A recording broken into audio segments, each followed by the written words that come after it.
இங்க வெயில பத்திலாம் என்ன வெயில் ஏம்மா, ஒரு நிமிஷம் வீட்டுல இருக்க முடிய மாட்டேங்க. இந்த வெயிலுக்கு செத்துரும் போல. அடுப்பங்கரையிலாம் நின்று வேலை பார்க்கறத நினைச்சாலே ஏம்மா கெட்ட எரிச்சலாதான் வருது. எப்படிதான் நீங்களாம் வெளியில போறிய? என்ன செய்யுது, வெயிலுன்னு பயந்து வெயிலுக்கு பயந்து வீட்டுல இருந்தா சோறு சாப்பிட முடியுமா? வேலைக்கு போனாதான் எல்லாம் ஆகும். வெறும் துட்டு எங்க இருந்து வாரது? எங்க துட்டுன்னு சொன்னதான் ஞாபகம் வருது. நாளைக்கு குழுவுக்கு ரூபா கொடுக்கணுங்க, சொல்லவே மறந்துட்டேன். சாயங்காலம் போல தாரும் புஷ்பா, சாயங்காலம் தான் தருவாவ. சரிங்க. இந்த பிள்ளைகள் பள்ளியோட லீவ் வேற விட்டுட்டாவ்ல, வெயிலுக்கு எங்கனையாவது கூட்டிட்டு போங்கன்னு சொல்லி ஒரே பிடிவாதம் பத்துக்குங்க. எங்க கொண்டு வரதான்? பைசாலாம் ரொம்ப கம்மியா தான் இருக்கு. வெளியில போறதுல பத்தி எல்லாம் யோசிக்காதிய. பைசா உள்ளப்ப நானே சொல்லியேன்.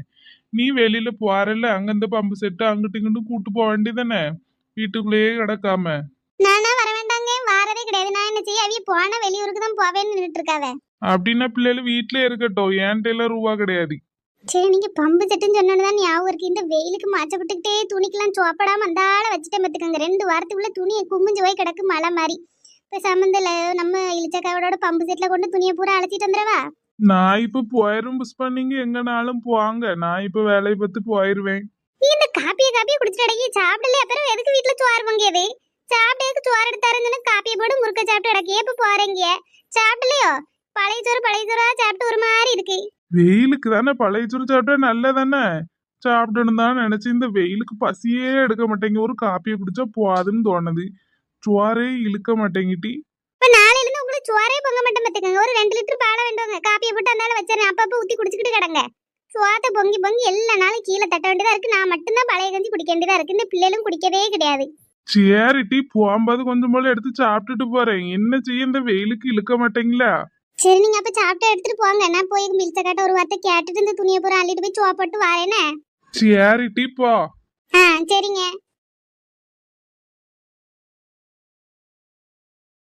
மீனே மீனே மீன் மீனே மீனே. நெட்டவழி அங்க வர ஒரு பாட்டி மீன் விற்காவ, எவ்வளோன்னு கேப்பமா? மீன் கறி வச்சு ரொம்ப நாள் ஆயிட்டு கொஞ்சம் போல வைப்போம். பாட்டிமா, மீன் எவ்வளவு ரூபா?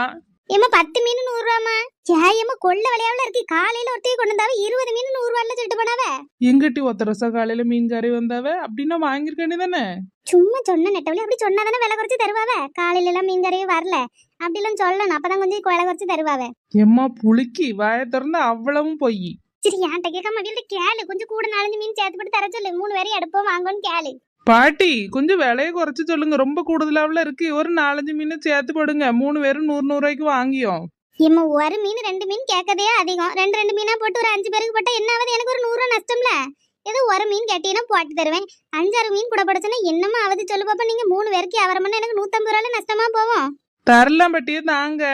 இல்லம்மா, 6 மீன் நான் 100 ரூபாய்க்கு தரேன். அதுல கூட தரவே மாட்டேன். பயங்கர புடிவாத பட்டியம்ல இருக்காவ. எங்க ஊருக்கு ஒரு அண்ணம்லாம் மீன் வித்துட்டு எவ்வளவு அழகா மீன் கொண்டு வர தெரியுமா? 100 ரூபாய்க்கு 20 மீன் 25 மீன் அள்ளி பட்டு போவாவ. அம்மா யாரு மாதிரி? எங்களுக்குலாம் அந்த கடலை பிடிக்க இடத்துல அவ்வளவு தாரது கிடையாது. சும்மா வாயில வரத அள்ளி உடியா. எட்டி நெட்டவழி சுடிதார்காரி, என்ன இங்க நிக்கிய? புஷ்பாக்கா, சும்மா தான். வீட்டுல வேலையெல்லாம் ஒண்ணும் கிடையாதுக்கா, முடிஞ்சாச்சு. அந்த ஆளை வெளியில வருவோமேன்னு ஒரு ரவுண்டு வந்தோம். அதான் மீனை பார்த்தோன்னே உமா வாங்கணும்னு ஆசைப்பட்டால, அதான் என்ன அதுன்னு கேட்டுடக்கும். அவைய கொள்ள விலையில சொல்லுதாவ. பாட்டி எவ்வளவு? 100 ரூபாய்க்கு 10 மீன் தரேன்னு சொல்லிட்டோமா, அது கொள்ள விலைன்னு சொல்லுதாவ. கூட 5-6 போட்டு தர சொல்லுதாவ. எப்படி 5-6 போட முடியும்? 1 கேட்டாலும் பரவாயில்ல, 5-6 கேட்காவ. அதான் தர முடியாது, அவ்வளோக்கெல்லாம் கட்டடி ஆகாதுன்னு சொல்லுதேனா. இப்படி கூட தூக்கிட்டு இந்த வெயிலெல்லாம் அலையிட்டோம்ல, அதுக்கு நானும் ஒரு சம்பளம் வேண்டாமா? யோசிச்சு பாருங்க. நான் பாட்டுக்கு 5-6 மீன் அள்ளி போட்டோம்னா என்ன ஆகுது? ஏன் நெட்டவழி சரியான விலை தானே சொல்லுதாவ. இந்த புஷ்பாக்க எங்கிட்ட கடந்து வந்துச்சு, உடனே நியாயம் பேச வந்துருவாவ. சரிக்கா, நீங்க எங்க போறிய? ஏட்டி, துணி ஒரு 2 வாரமா அலசாம போட்ட மத்துக்க. அதான் சரி, இளிச்சக்காவோட தோட்டத்துல பம்பு செட் ஆன் பண்ணி விட்டவனா போய் அந்த சோப்பட்டு வரலாம்ல. அதான் இளிச்சக்கா போடுதாவளா என்னவான்னு கேட்டுட்டு இந்த குழுவுக்கு நாளைக்கு ரூபா கொடுக்கணும். அதை பத்தியும் சொல்லிட்டு போலாமேன்னு வந்தேன். பம்பு செட்ல குளிக்க போறீங்க, எங்களுக்கு ஒரு வார்த்தை சொல்ல கிடையாது. நேரம் நீங்க 2 மட்டும் போயிடலான்னு முடிவு பண்ணிட்டீங்க.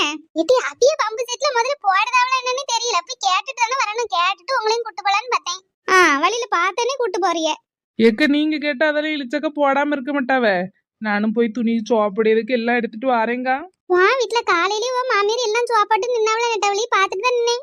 எக்க சோப்படைய துணி இல்லைன்னா மாமியா உடுத்திருக்க சேலை வேணா உருட்டாரே. நானும் வரேங்க. வெயிலுக்கு தாங்க முடிய மாட்டேன். கொஞ்ச நேரம் தண்ணிக்குள்ளே நாளும் கிடக்கலாம். சரி வாட்டி. போற வழியில ஒரு வெள்ளை பெயிண்ட் அடிச்சு 4-5 தூண் நிக்க மாதிரி ஒரு வீடு இருக்கு. அதான் என் வீடு. அந்த வீட்டுல ஒரு 200 ரூபாய் கொடுத்துட்டு போங்க என்ன? சரி மக்களே. சரி போங்க டீ போய் துண்டை கிண்ட எடுத்துட்டு வாங்க குளிக்கிறதுக்கு. நான் போய் இழுச்சக்கட்ட என்ன ஏன்னு கேட்டு வரேன் என்ன. ஆ சரிக்கா.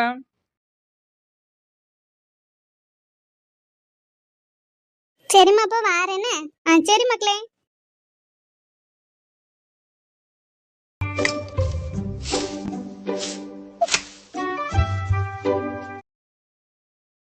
ஏக்கா இழுச்சக்கா. வாட்டி புஷ்பா. என்னக்கா வேலையோ? இதுதான் புஷ்பா தூத்து போட்டுடலாமேன்னு போட்டிருந்தேன். இது இந்த புல்லு கட்டெல்லாம் எடுத்துட்டு போனாவள அதை நின்று பாத்துட்டு இருந்தேன். சரி சரிக்கா. குழுக்கு ரூபா வச்சுட்டீங்களாக்கா? இல்ல புஷ்பா சாயங்காலம் போலதான் வைக்கணும். இன்னும் ரூபா கிடைக்கல. இவ இந்த பால் துட்டெல்லாம் இன்னும் வாங்காம இருக்காவள வாங்கிட்டு வரேன்னாவ. சாயங்காலம் போலதான் வைக்கணும். நீ வச்சுட்டியா? இவியெல்லாம் சாயங்காலம் போலதாங்க தரேன்னாவ. சாயங்காலம் தான் நானும் வைக்கணும். சரி சரிட்டி புஷ்பா. வேலையெல்லாம் பார்த்துட்டியா? வேலையெல்லாம் காலையிலேயே முடிஞ்சிட்டுக்கா. வெயில் தான் இருக்க முடிய மாட்டேங்குதுங்க. ஒரே சிறையா இருக்கு. துணி வேற நிறைய போட்டு வச்சுட்டேன்னா அந்த வெயிலுக்கு சோப்படி எதுக்கு இது பண்ணிக்கிட்டே போடாம 2 வாரத்துக்குள்ள துணி கிடக்குக்கா மழை மாதிரி. அதான் சரி பம்பு சட்டை நீங்க போட்டீங்கன்னா அதுல துவைக்கலாம்ல. அதான் என்ன ஏதுன்னு கேட்போமேன்னு வந்தேன். அப்படியே புஷ்பாப்பா போமா. எனக்கும் வேலையெல்லாம் முடிஞ்சிட்டு எனக்கு கொஞ்சம் துணி சோப்படண்டே இருக்கு. பம்பு சட்டையும் திறந்து விட்டோம்னா கொஞ்சம் வயலுக்கும் தண்ணி பஞ்ச மாதிரி இருக்கும். துணியும் சோப்பட்ட மாதிரி இருக்கும்ல. போமா. சரிக்கா. அங்கன போய் சோப்பட்டுட்டு கொஞ்ச நேரம் தண்ணியில இருந்தாவது குழுகுழுன்னு இருக்கும். வீட்டுல இருந்து எரிச்சலா இருக்கு பாத்துக்கோங்க. எங்க வீட்டாரே இதுல ஒரே காப்பியா போட்டு குடிக்காம எப்படிதான் காப்பி குடிக்குதுன்னே தெரிய மாட்டேங்க. மனுஷன் சாப்பாடே கிடையாதுக்கா. பசிக்க மாட்டேங்க. இந்த காப்பியை போட்டு போட்டு குடிச்சிட்டு கிடக்காவ. நான் அதான் பையன் நான் போயிட்டு வரேன் நீங்க இருங்கன்னு சொல்லிட்டு வந்தேன். வர வழியில தான் நம்ம நெட்டவழி எல்லாரையும் பார்த்தேன். மீன் வாங்கிட்டு நின்னாலுவேன்.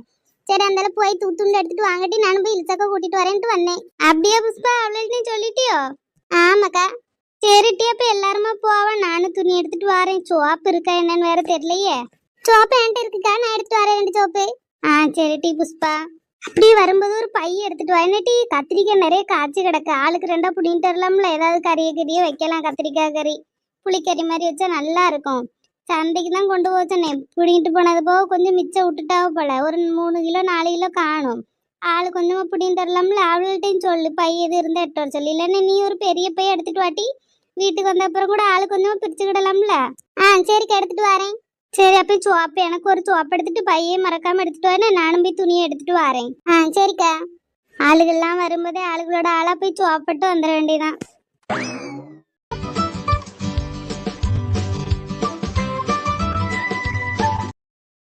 எம்மா என்ன குளுகுளுன்னு கிடக்கு. இந்த பிரிட்ஜியை திறந்து உள்ளுக்குள்ள படுத்த மாதிரியே இருக்குக்கா. என்ன குளுகுளுன்னு இருக்கு. வெயிலுக்குலாம் இப்படிலாம் வந்து அடிக்கடி கிடந்தாதாங்க உயிர் வாழ முடியும். இல்லைன்னா வெயில்ல கறியே செத்துருவோம் போல. ஒத்தரோசா தலை மட்டும்தான் வெளியில கிடக்கு. உடம்பு அவ்வளவும் தண்ணிக்குள்ள கிடக்கு. ஏட்டி முங்கி செத்துறாத. தலையை கொஞ்சம் வெளியில விட்டுக்கிட்டு குளி. எங்களுக்குலாம் நீச்சலும் தெரியாது ஒண்ணும் தெரியாது. ஆமா பம்பு செட்டுக்குள்ள நீச்சல் அடிக்காவ உங்க. அது உங்க பாடியை வச்சுக்கிட்டு ஏங்க இருக்கவே முட்டளவுக்கு தண்ணி. அதுல நீச்சல் அடிக்காவலாம் நீச்ச. ஏதோ ஒண்ணுமா பார்த்து சூதானமா குளிங்க. கிடந்து முங்கி எதுவும் செத்து கிடக்காம. ஆமா பிறகு துணிக்கு சோப்பட போன மகளிர் பம்பு செட்டுல முக்கி சாவுன்னு நாளைக்கு பேப்பர்ல கொட்டை எழுத்துல வரும். அம்மா பொம்பளையில பாரு வயசுக்கு மூத்த பொம்பளையில இருந்து சாவு பேப்பர்னு இப்படிதாம்மா பேசியாவ. தண்ணிக்குள்ள கிடக்கவே பயமா இருக்கு. ஏட்டி வருமுன்னு காப்போம். சொல்லுறதுக்கு முன்னாடி நடக்கிறது முன்னாடி சொல்லுதம்ல. பார்த்து சூதானமா இருக்கதான் சொல்லியது. ஏக்க இந்த கேரளா இருக்குல்லக்கா அங்க பாம்பு அடிச்சு 2 பிள்ளைகளும் செத்து போயிட்டாங்க. கேட்டிலாம் எம்மா என்ன கஷ்டமா இருந்துச்சு தெரியுமா.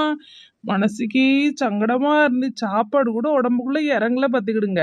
ஆமாட்டி வீரன் சொல்லிட்டு இருந்தாவ. என்ன கஷ்டம் பத்தியா அவிய அம்மா கிடந்து அலறுக்கே. இந்த வெயில் காலத்துல எல்லாம் பிள்ளைல ரொம்ப பார்த்து பத்திரமா வச்சுக்கணும். இந்த பள்ளியோட லீவ் விட்டாப்புல அதே பாட்டுக்கு இந்த செடிக்குள்ளையும் சத்தைகளும் செருப்பு கூட மாட்டாம அலையுதுவ. அவ்வளவு பாம்பு இப்ப சூடுக்கு தணுப்பு தேடி எல்லாம் வீட்டுக்கு அங்கே இங்க வந்து புரிது வெட்டுக்க.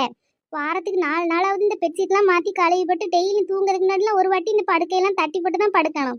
ஏம்மா பிள்ளைகளுக்குலாம் ஏதாவது ஒண்ணு நம்ம என்ன செய்ய முடியும். அதை கேட்டதுலேருந்து எனக்கே ஒரு மாதிரி சங்கடமா தான் இருந்துச்சு பார்த்துக்க. என்ன செய்ய நம்ம தான் பார்த்துக்கிடணும். பிள்ளைகள் எல்லாம் முடிஞ்ச அளவுக்கு வெளியில விடாம வீட்டுக்குள்ளே ஏதாவது விளையாட மாதிரி செஞ்சு கொடுக்கணும். அப்படியே வெளியில போனாலும் கொஞ்சம் கூட இருந்து என்ன ஏதுன்னு கவனிச்சுக்கிடணும் டி. ஆமா பத்தியிலக்கா. அம்மா சோப்படையாவது துணி எடுக்கன்ட்டுல வீட்டுக்கு போனா என்னாச்சு? வீட்டுக்கு போனங்க எங்க மாமி துணியெல்லாம் அலசி அழுந்தால கொடியில காயப்பட்டுருந்துச்சு. சரி உடுத்திருக்க சேலைனாலும் உருவிட்டு வரலான்னு பார்த்தேன். பிறவு ஏன் குடல உருவிட்டுனா என்ன செய்ய. அந்த ஆள ஒன்றும் சத்தம் கட்டாம உறங்கிட்டு இருந்துச்சு. ஒரு துண்டை மட்டும் தூக்கிட்டு ஓடைந்துட்டேங்க. மாமியாருக்கு பயம் இருக்கு என்ன? பயம்லாம் கிடையாது. பாவம் கிளவி நம்ம பாட்டு கோவத்துல எதுவும் பண்ணிவிட்டு செத்துக்கிட்டு போயிட்டுன்னா என்னக்கா செய்ய. சோறாக்கி போடக்கும் ஆளு கிடையாது பத்தியில. அதான் நீ எல்லாம் சார் நெட்டவழிக்கலாம் என்ன வாழ்க்கை இப்படி கிடைக்கிறது தின்னுக்கிட்டு சோப்பாடு தரக்கு ஒரு ஆளு வீட்டு வேலை பத்து தரக்கு ஒரு ஆளு இப்படி வீட விடா வாங்கி சாப்பிட்டுக்கிட்டு இப்படி சலையுதா என்னக்கா எவ்வளவு நல்ல வாழ்க்கை. 4 முடி இருக்க 4 முடி பிச்சு தூரப்பட்டுரும் பத்துக்கங்க. வீடு விட அலையுதாலாம். இப்ப நீங்க என்ன செய்திய? எவ வீட்டுல வாசியில முருங்கைக்காய் திருடலாம், எவ வீட்டுல வாசியில அரிசி திருடலாம் தானே அலையுதிய களவாணி. என்ன நெட்டவழி சும்மா சொன்ன ஒரு மாதிரி படியா சொல்லிட்டு வருவாப்பா. சரி அது இருக்கட்டும் புஷ்பாக்கா, நேரத்துல இருந்து உங்கள்ட்ட கேட்கணும்னு மண்டைக்குள்ள ஓடிட்டே கிடக்க பத்துக்கங்க. உங்களை பார்க்கவும் முடியல கேட்கவும் இல்ல. ஆமா நம்ம எல்லாரும் வாட்டு போட விடம்ல. நீங்க யாருக்கு வாட்டு போட்டியக்கா? ஏட்டி அதெல்லாம் சொல்ல மாட்டேன், நான் சொல்ல மாட்டேமா. ஏங்க சும்மா சொல்லுங்களேன், நம்ம மட்டும் தானே இருக்கோம், நமக்குள்ள சொல்லியிருக்கு என்ன இருக்கு. ஏட்டி அதெல்லாம் நம்ம ஜனநாயக கடமை. என் மனசுக்கு எது நல்லதுன்னு இருக்கு. எனக்கு ஒரு பொம்பளை பிள்ளை இருக்கு பத்தியா, அவ நாளை பாதுகாப்பா வெளியில போயிட்டு உள்ள வரணும். எனக்கு என் மனசுக்கு எது நல்லதுன்னு தோணுச்சு அதுக்கு போட்டு வந்திருக்கேன். அவ மனசுக்கு என்ன நல்லதுன்னு தோணுச்சுன்னா அதை போட்டு கம்மிடுங்க. சும்மா எதுனா வெளியில கேட்கவும் கூடாது சொல்லவும் கூடாது. சே எவ்வளவு ஜனநாயக பொறுப்போட இருக்காவ நம்ம புஷ்பாக்கா. பிறவு சே நம்ம இளிச்சக்காக்கெல்லாம் எவ்வளவு நல்ல மனசு பத்தியிலக்கா. இவ்வளவு வெயில்ல மக்கள் எல்லாம் கஷ்டப்படுதுன்னு சொந்த தோட்டத்துக்கு கூட்டு வந்து பம்பு செட்டு கரவும் செலவு பண்ணி போட்டு விட்டு எல்லாரையும் குளிக்கவும் சொல்லி போறப்ப 2 தர்பூசணி மாம்பழம் கத்திரிக்காய்னு எல்லாம் பிடுங்கி தருவாவ. எவ்வளவு நல்ல மனசு பத்தியிலக்கா. இளிச்சக்கா நல்ல 100 வயசு வரைக்கும் வாழணும். ஏய் அம்மா அப்படி சோப்படையில பாரு, துணிக்கு மட்டும் சோப்பட்டா போதும்டி, எனக்கு சோப்பட வேண்டாம்.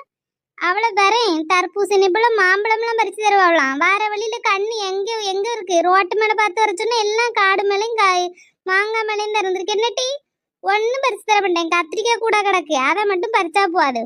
மாங்காய் பறிக்க நிக்க மாங்காய். அதான பார்த்த எங்க மனசு வரும். இத்து போய் கீழே விழுந்தாலும் ஆளுக்கு ஒண்ணு தர மாட்டியம்மா. ஆமா நீ அப்படி தின்னதே இல்ல பாரு, எவ்வளவு மாங்காய் கொண்டு வந்து தந்திருக்கேன் எப்படி சொல்லுதா பரட்டி புஷ்பா. சும்மா விளாடுதாக்கா, உங்கள்கிட்ட விளாட்டுக்கு சொல்லியா? ஆமா விளாட்டு. சரி அக்கா போர் அடிக்கு ஏதாவது எதுனாலும் பேசுங்கக்கா. இழிச்சக்கா அவங்களும் பொண்ணு பார்க்க வந்த கதையை சொல்லுங்களே. நல்லா சிரிப்பா இருக்குங்கக்கா. கொஞ்ச நேரம் கேட்டுட்டு அப்படி தண்ணியில இருக்கலாம், சுகமா இருக்கும். எம்மா குளிச்சுட்டு எலும்பு, சும்மா என்ன சிறப்படுத்தாம கல்யாண கதை கேட்கா. ஏன்டா பண்ணமேனு ஒவ்வொரு நாளும் யோசிச்சுட்டு தலை சுத்திட்டு அடக்காவ கல்யாண கதை போட்டு எங்கிட்டு. என்ன வம்பளுக்குன்னு இவளுக்கு ஆவியே போவாது.